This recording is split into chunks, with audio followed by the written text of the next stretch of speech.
Comment fonctionne le subconscient? Il a la capacité de vous débarrasser des problèmes qui vous gâchent la vie pour rester simple. On va dire que votre esprit est divisé en deux parties.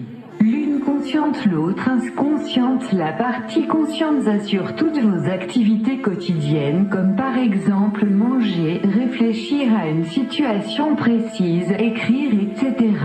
La partie inconsciente, c'est-à-dire votre subconscient, agit à votre insu. Mettez votre subconscient à votre service. Comment fonctionne votre subconscient? Comparez votre subconscient à un ordinateur.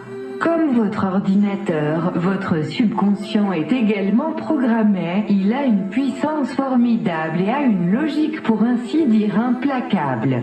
Si par exemple vous enregistrez dans votre ordinateur un fichier de correspondant et que vous recherchez un client qui correspond à des critères prédéfinis, votre ordinateur se mettra au travail et trouvera immédiatement ce que vous recherchez, pas autre chose. Votre subconscient agit de même, comme votre ordinateur. Votre subconscient accepte toute suggestion ou tout programme et les met à exécution aveuglément. Sans programme, l'ordinateur ne peut rien faire. Sans programme, le subconscient ne peut rien faire non plus. Mais voilà, il est absolument impossible pour le subconscient de ne pas être programmé. Il a été démontré que déjà au cours de la vie utérine, le subconscient du fœtus enregistrait des impressions, par exemple les angoisses de la mère. Le subconscient enregistre absolument tout, il réagit aux impulsions, aux ordres que vous ou les autres lui ont dictés. Le subconscient est la bibliothèque de votre vie, avec tout ce qu'il y a de bon et de mauvais. Le subconscient est l'archiviste de votre existence.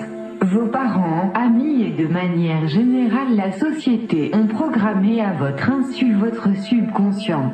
90% des programmations de votre subconscient datent de votre enfance. Votre plus grand malheur est d'avoir été enfant car l'esprit accepte sans aucun sens critique toutes sortes de préjugés, de croyances et de suggestions.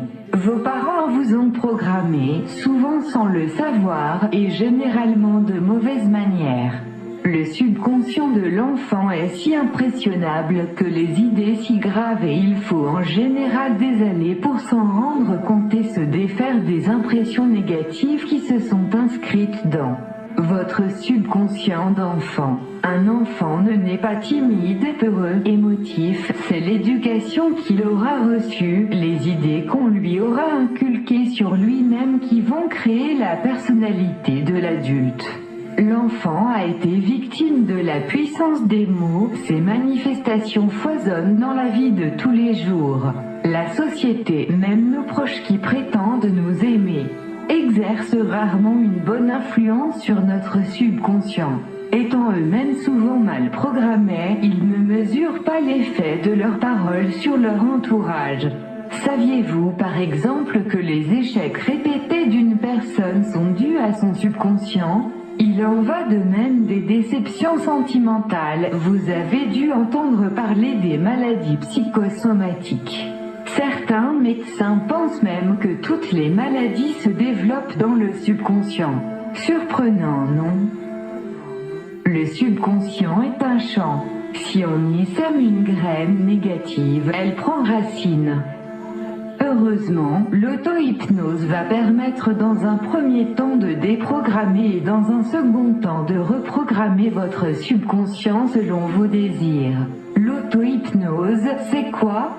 La manière la plus simple sans doute de définir l'auto-hypnose est de commencer par expliquer ce qu'est l'hypnose.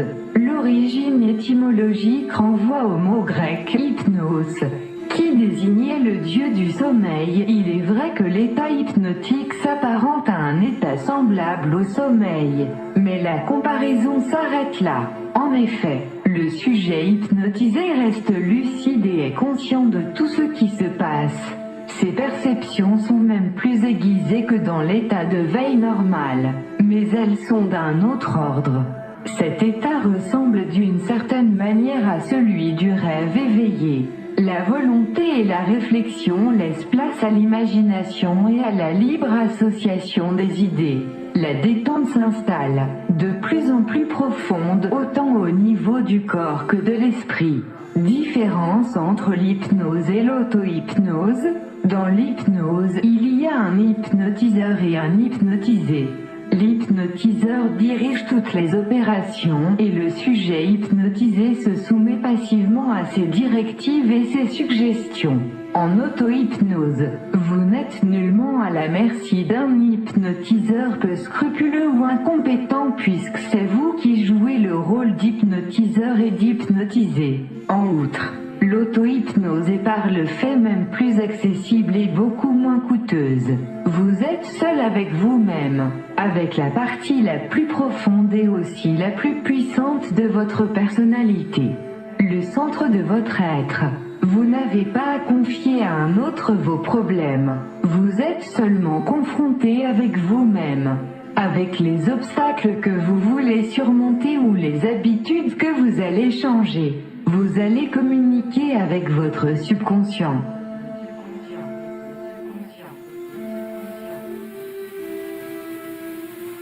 Qu'entend-on par suggestibilité ?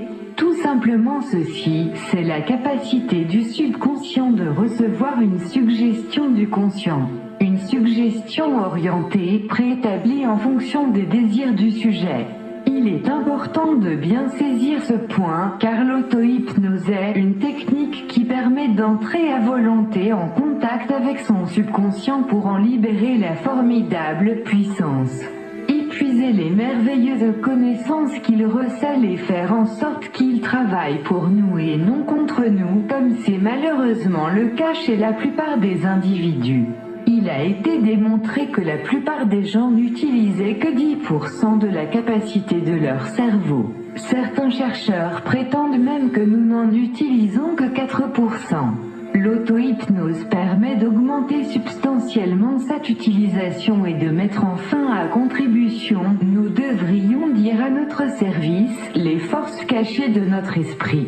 Depuis la nuit des temps, les sages ont répété que les hommes dormaient et qu'il leur fallait s'éveiller. L'auto-hypnose permet cet éveil.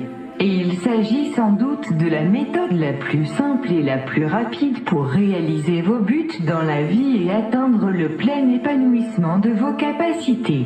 Testez l'auto-hypnose dès le début. Après quelques jours à peine, vous sentirez le commencement de la transformation spectaculaire qui vous attend, et que vous attendez d'ailleurs peut-être depuis longtemps, trop longtemps. Le temps est enfin arrivé pour vous de prendre en main fermement votre destin et de contrôler les circonstances au lieu d'en être la victime. Au bout de quelques semaines, en pratiquant les exercices à raison de quelques minutes par jour, vous ne vous reconnaîtrez plus. Vous serez devenu une autre personne, la personne que, probablement, vous rêvez d'être depuis longtemps. Plus épanouie, plus heureuse, plus prospère, plus aimée par votre entourage. En résumé, l'auto-hypnose est la méthode moderne la plus simple et la plus efficace pour se mettre en contact avec le subconscient et utiliser sa prodigieuse puissance.